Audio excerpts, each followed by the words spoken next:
देखिए, अलग अलग कार्यक्रम दिए जा रहे हैं सरदार जगजीत सिंह डल्लेवाल जी के आमरण अनशन के समर्थन में दोनों मोर्चों द्वारा, और सरदार जगजीत सिंह डल्लेवाल जी के आमरण अनशन की गूंज अब सड़क से लेकर संसद तक सुनाई दे रही है। हम देख भी रहे हैं संसद में क्या डेवलपमेंट हुई है आज। इसके अलावा जो आपका सवाल है कि रेल रोको कार्यक्रम,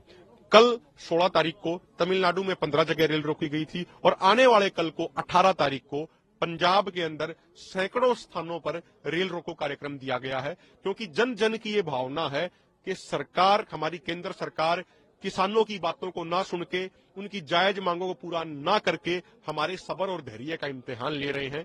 इसीलिए कल बड़े ही शांतिपूर्ण तरीके से पंजाब में जगह जगह रेल रोको कार्यक्रम किया जाएगा, और यदि आवश्यकता पड़ी, यदि जरूरत पड़ी, तो आगे आने वाले समय में हम इससे भी कोई बड़ा फैसला या कोई और ज्यादा विस्तार करके आगे भी हम इसका फैसला ले सकते हैं। आपने प्रेस कॉन्फ्रेंस में यह भी कहा कि सुप्रीम कोर्ट के द्वारा जो बनाई गई कमेटी है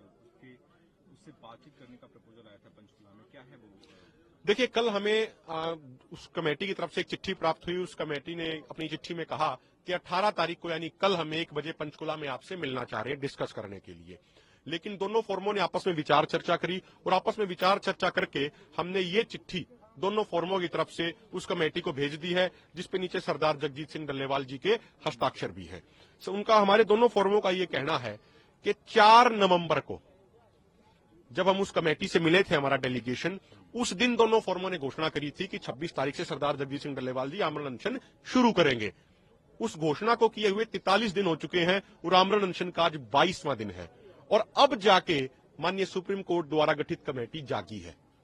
हमें पहले ही अंदेशा था कि ये कमेटियां सिर्फ खाना पूर्ति करने के लिए बनती हैं, लेकिन उसके बावजूद माननीय सुप्रीम कोर्ट का, कमेटी के सदस्यों का सत्कार, मान सम्मान करते हुए 4 नवंबर को हम उनसे मिलने गए। लेकिन उसके बाद जो उन्होंने संवेदनहीनता दिखाई, उस चीज से दोनों मोर्चों ने यह सख्त फैसला लिया है कि अब आगे उस कमेटी से हम किसी तरह की कोई बातचीत नहीं करेंगे। जो भी बातचीत करनी होगी हमारी मांगों पे लेके, वो माननीय केंद्र सरकार के साथ ही करी जाएगी, क्योंकि वही एक अथॉरिटी है हमारी इन मांगों को जो पूरा करेगी, पूरा कर सकती है।